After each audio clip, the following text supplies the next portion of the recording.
Hirsch, and this is EdCast, a program created and produced by educators for everyone interested in education. When mayors ask for control of their school systems, the reason given is that this oversight makes important education reforms possible. Without it, they claim they will not be able to address serious problems or implement effective policies. New York City Mayor Bill de Blasio has just obtained a 2-year extension on control over the city's schools. He is coming up for re-election this fall, so now seems like the right time to examine just how effectively the mayor has used this power. From our students' perspective, is this control worth fighting for? Today, 3 reporters from Chalkbeat join me for a look at the mayor's record on education. Promises made and promises kept. Coming up on EdCast. All over the city, I talk to parents, I talk to clergy, I talk to labor leaders, I talk to business leaders. I don't know another issue where labor leaders and business leaders agree so much and so often as on mayoral control of education. It's something that actually unites us in this city. And one thing I hear all the time, come on over here. You too, come on. This is the issue. Here's what I hear all the time. We don't want our children treated as political pawns.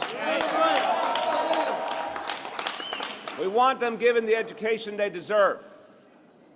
And that can only happen one way. Because think about what is different with mayoral control. We never had pre-K for all our children. It was not possible when you had 32 local school boards and a central board of education appointed by a variety of people. You know what that led to? Paralysis. And there was no way to do something all over the city effectively. So we didn't have pre-K for all our children. We didn't have after school for all our middle school children. We didn't have advanced placement courses in every high school because every district made it up. And they had different priorities, and some were run well and some were not. And sometimes they thought about the children and sometimes they didn't. So look at the proof. We needed pre-K for all those years, but it was impossible. And by the way, if you believe in pre-K, then recognize the minute mayoral control of education is gone, pre-K for all could be gone as well. My guests today are Monica DeSerre, Christina Vega, and Alex Zimmerman. They are reporters for Chalkbeat, an online nonprofit news organization committed to covering issues in education in cities across the country. Thank you all for joining us today on EdCast. As you all know, the mayor's campaign for equity and excellence was announced in 2015, and it was a very ambitious host of initiatives and reforms that he promised to undertake to improve education. And I must say that your Chalkbeat article did a really wonderful job of looking at all of those various issues. So what we want to do today is take a look and see where are we right now in terms of the progress made on some of the things that the mayor promised. I'm going to begin by running an excerpt of an interview that I did with Professor David Bloomfield, who is an education policy expert. And he came on when the Campaign for Equity and Excellence was announced, and I asked him what did he think was the most important part of this initiative. So let's hear what David Bloomfield says. What do you think are the most important? Well, the most important is the reading. Okay. Reading is the gateway to all education. And we have too many students who aren't proficient at reading and then fall further and further behind.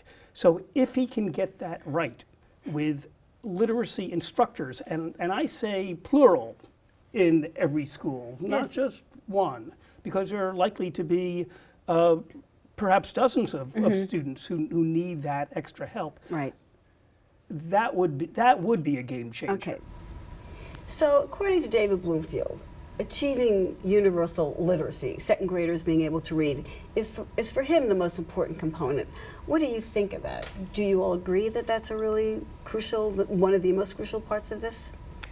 I think for sure. It's hard to argue that reading is not super important. No question about that. I think One of my, I guess, favorite parts of the plan is the single shepherd model. I know a little bit more about high schools and about getting to college. This is a program that actually, it's supposed to sort of help you and guide you when you're on your way to and through college. As crucial. Looking at the universal literacy, where are we on that? Have we made any progress on that, at least?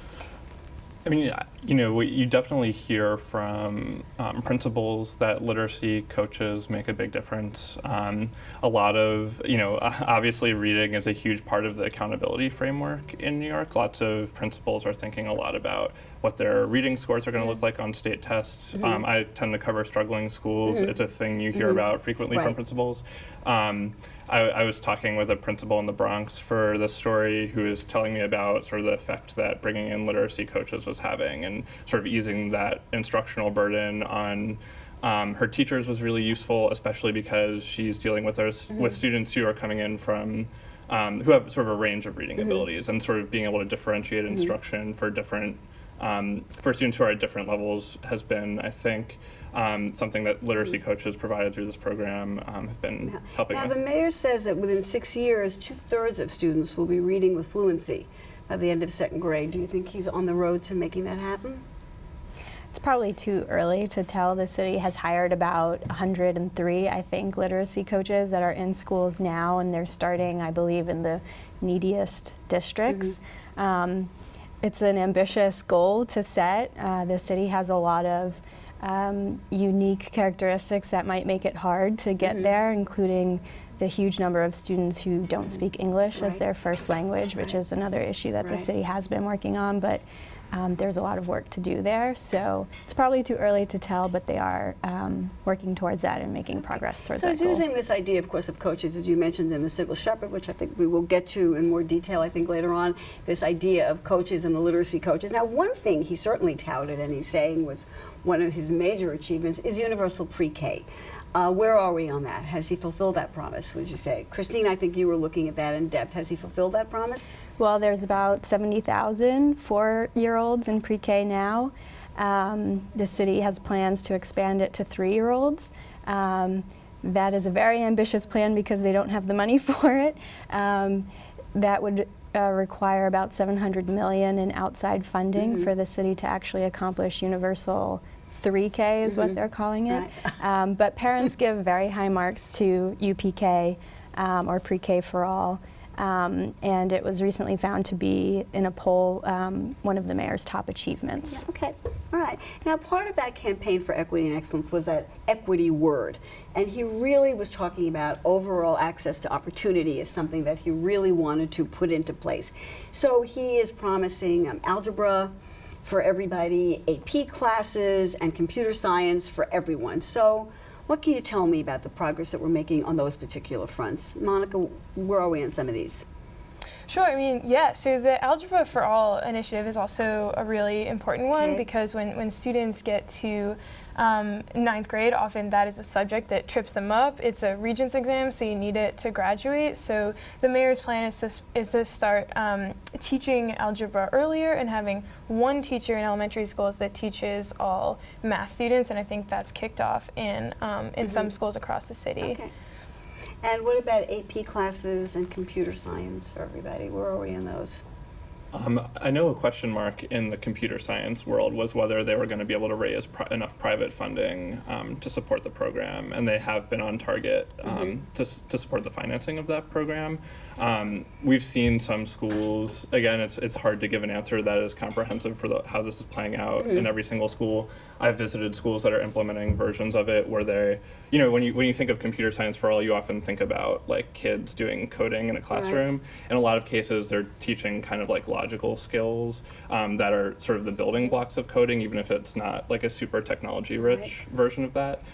You also hear from some principals, though, that like just basic internet access in schools is a big problem. So like the degree to which some high schools are going to be able to really integrate computer science into their curricula is sort of, I think, still an open question. And then, of course, with lots of the equity and excellence agenda items, there's a pretty long time horizon on it. Well, I will say that there's such a long time frame of 10 years on many of these that he's not around for the blame and he's not around for the credit either. So I mean, it works both ways. Of course, yes, I think that computer science for all, it has to be scaled up to a really large school system. And some people I know are concerned that we don't even have the teachers who are trained to really do all of this. But okay, but they're working on it. What about AP classes? Are those really necessary? I think David Bloomfield said in that interview that I had with him that, you know, AP classes, you don't really need them so badly, and maybe we should be paying more attention to some of the more basic skills that students really need. What's your take on that? There's a lot of debate around AP and whether it's really that useful for helping students get to college, but I think we can probably agree that if some students have access to it and others don't, it's probably a problem. There have been increasing rates even before this initiative of students who are taking and passing AP, so I don't know how much the new initiative actually accounts for that. Another big promise was college readiness, and I teach at CUNY, so this issue of college readiness is a big one for us. And of course, high school admissions. So these were two big things. So let's talk a little bit about where we are on those. What do you say? Sure. Yeah, so I think the high school admission system in New York City is sort of unlike anything else. Okay, tell our viewers what makes the high school admission system. I don't think people, if you don't have a student going into high school, you're kind of oblivious to it. What's so even then, yeah. What's so traumatic about it? Is that the right word? Definitely. Okay. So you can apply to any high school in the entire city, and there are different types of high schools that you can apply to. Some are specialized, you have to take a test to get in. Some are screened. You have certain academic requirements or attendance or work or something like that.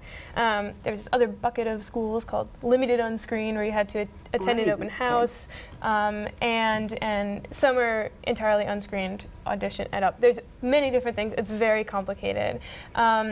I think so. We did a series looking at this. I think there's pretty good evidence that it leads to pretty significant academic sorting. Students that pass math and English exams end up concentrated at very few schools, since they're allowed to screen off those students. But the city did sort of take a step forward on this. They got rid of the limited unscreened admissions policy, I know, which is where you have to show up to an open house, and a lot of times students that were low income, either they didn't know about them, they couldn't get there. Right. I think there are a lot of questions. If you really want to tackle this system, do you have to look at the schools at the very top? Do you have to look at those specialized schools? Do you have to look at those screen schools? And so I think people are waiting to see what happens with that. Now, certainly there's big controversy about the specialized high schools. I always say, truth in advertising, I went to one of the specialized high schools, and I just did a lot of interviews with friends of mine who'd gone as well. So very controversial, because these schools are not diversified much at all. So, and the mayor has promised to help diversify the specialized high schools, looking at Bronx Science, Stuyvesant, Brooklyn Tech, and some others, High School for American Studies across the street from us right here. First of all, why is this such a thorny issue?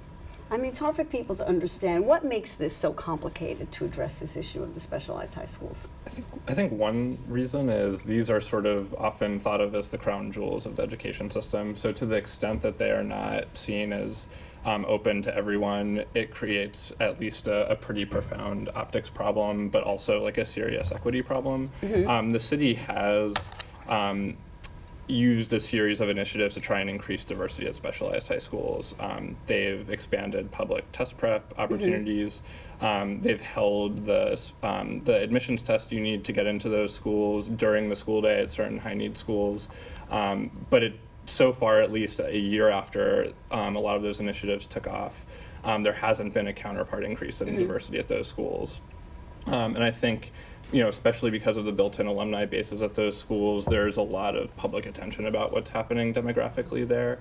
But so far, those initiatives haven't paid off. There are a lot of advocates who will say that test prep contributes to that problem. Like if you have a system where the amount of resources you put in, is at least a significant factor in how well you do on the test, that there will be inequities based on who has the resources to prepare, and that is sort of an inherently gameable system. Well, the test prep issue comes up for the colleges as well, the SAT and the ACT. I do have to tell you that, maybe I shouldn't say this publicly, but I went to my specialized high school so long ago that there was no test prep. So I mean, there was no test prep industry at the time. I know my son was always fascinated. No test prep for the SAT, nothing. So what can I say? But all right, so this is a big issue, and we will be going back to this again on EdCast. But do you think the mayor is sincere in what he says about wanting to do something to make those schools reflect the city population a bit more than they do right now? Well, only he knows that, Only right? He knows that. You're right. All right. There are advocates who say that the city could do things at certain specialized high schools that are not written into the law requiring testing. I think the city disputes that. So this is the problem, and we won't digress too much with the SAT as well. These were tests that were initially established to equalize things, to say that it's not your background, it's not your influence, it's your test, and that's open to everybody, and it doesn't matter. This was the SAT background as well. It was meant to be a meritocracy, meant to be equalized, and then somehow along the way, it doesn't look that way. But that's a big question. All right, well, hopefully it's also the case with gifted and talented programs. Gifted and talented too, yes, absolutely. Same exact problem, actually. So let's look at community schools. We have a lot of students in a lot of trouble, and they are having issues having a lot of their needs met, and the mayor has turned to this concept of the community school, which is a school in which not only do you get an academic education, but you also have a host of social services that are there on site for you. So how much has the mayor done here, and how effective are they? I mean, there's been a huge ramp up in the number of community schools in New York City over the past few years. Some of that is because the mayor has made it a centerpiece of his renewal program, which is his effort to turn around some of the city's lowest performing schools. But it's also expanded a lot just because of state commitments to funding community schools, so there's more financing available for it. Like you said, this is a bit of a paradigm shift from the last administration. An overarching theme in the work that we've done in assessing de Blasio's legacy has to do with, how things have shifted since Michael Bloomberg and his sort of very gung-ho ed reform days.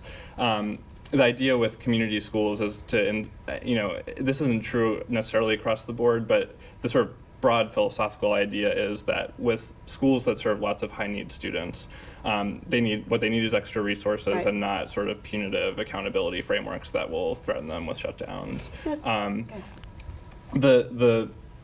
If you talk to the schools themselves, it's hard to find a principal who doesn't appreciate having partnerships with nonprofit organizations, having, Monica mentioned Single Shepherd. Single Shepherd is a big part of what guidance system.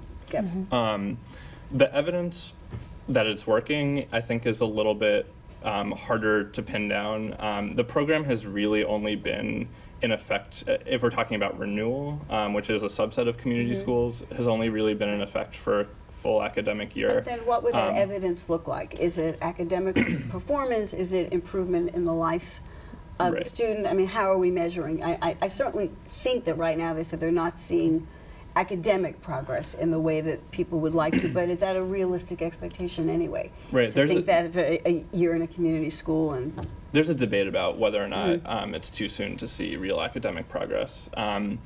The city will point to gains in attendance at some of those schools. If you look at the city's own benchmarks, which in some ways is a slightly arbitrary thing to do, but if you look at what the city expected from those schools, the evidence is pretty mixed.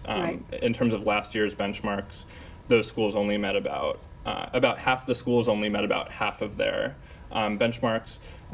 We actually asked an academic to help us get to the bottom of whether there had been academic changes at those schools, looking at graduation rates and test scores. And he found that essentially there had been little change in test scores, at least if you're comparing their gains to the gains of similar schools that didn't get the extra resources. In terms of graduation rates, it also seemed to be either, neutral to negative in terms of the effect. All right, well, we'll have to wait and see then what happens there. Now, charter schools, I take a big sigh because they are always one of the most contentious components of the mayor's plan. And, recently he did get 2 more years of mayoral control, and while the mayor said there were no strings attached, it didn't take 24 hours before he said, but there are 22 charter schools that were either closed or never opened, and I'm going to take I'm going to allow those contracts to be turned into 22 new charter schools, and that, of course, met with a hue and cry. So let's talk a little bit about charter schools. Monica, you took a look at that issue. What did you find out? Sure, I think most people would say that Mayor de Blasio's relationship with the charter sector has been fraught. Even Moskowitz doesn't like him. I think we can say that. It's been a little rocky. The question, I think, is what exactly does he control? Because a lot of charter school policy is set by Albany. He doesn't always have a ton of sway in Albany.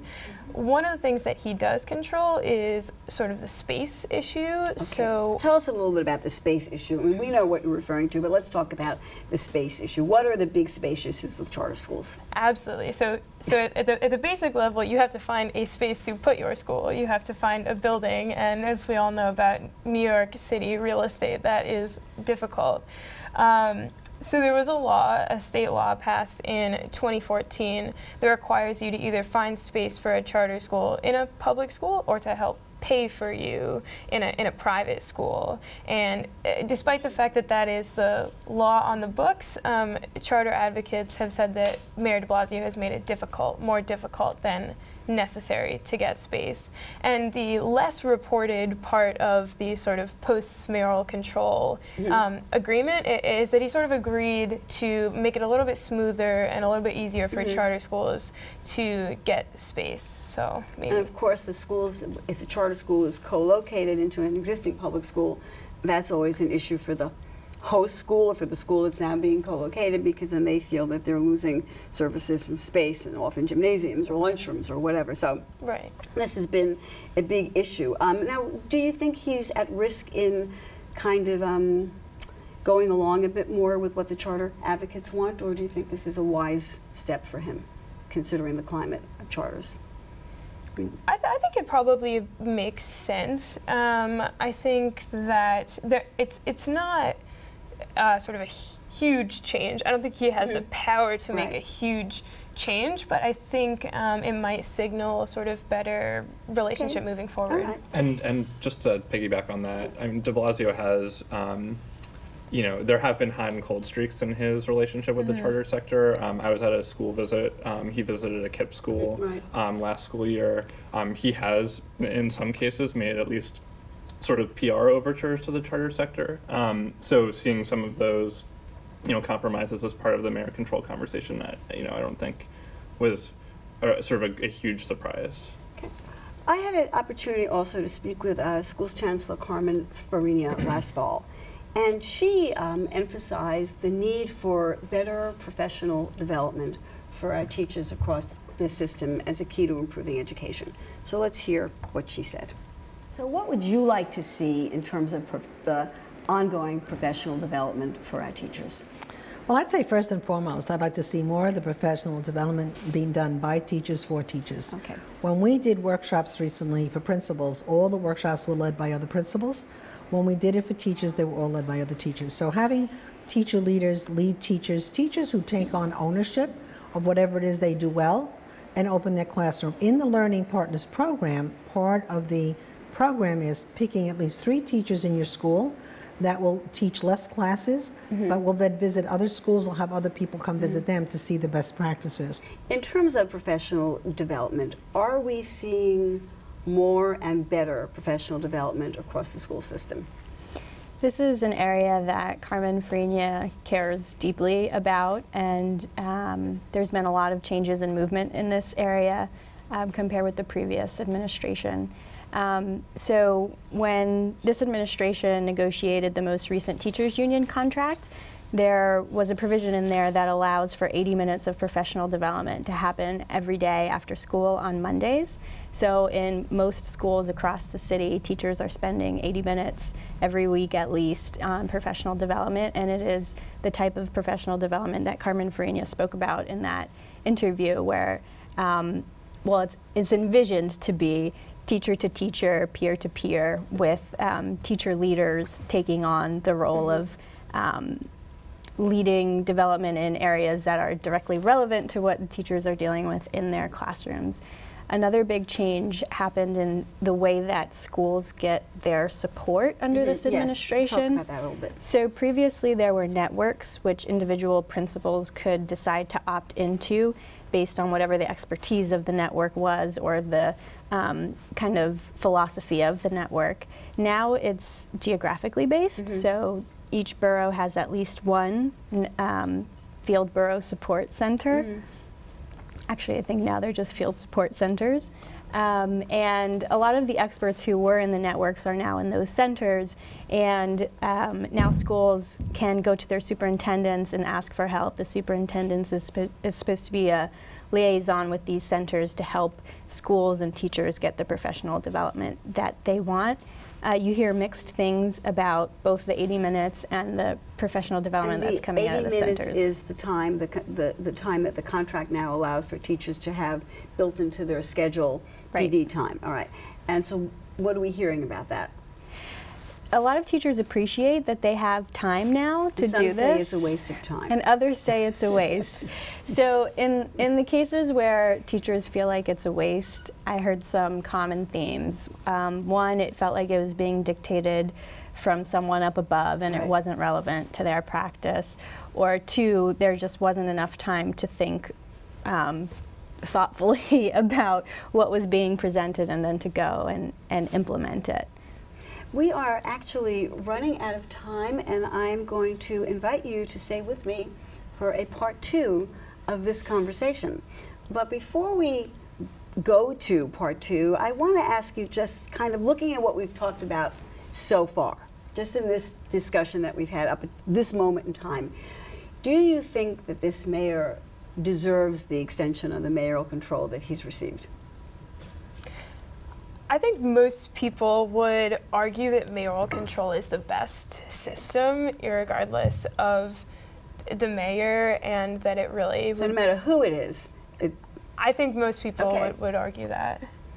So I think that's probably the case. I think it's also worth noting, though, that the latest mayoral control fight, excuse me, was as much a political fight as a fight over like his education legacy. So I think that's worth keeping in mind. And what do you think? For me, it was interesting to go through all this because I just came here from South Florida where there is no mayoral control. And to Monica's point, it seems like there is near universal support for this, but it's also interesting to think about what we had before mayoral control and why we had it. And so there are some CECs who feel like they've lost any kind of parental power that they had previously under the previous form of governorship. Okay. Thank you so much for joining us for part 1 of this conversation about the mayor's record. Monica DeSere, Christina Vega, Alex Zimmerman, and we will see you later for part 2 of this conversation. That's it for this edition of EdCast. Till next time, class dismissed.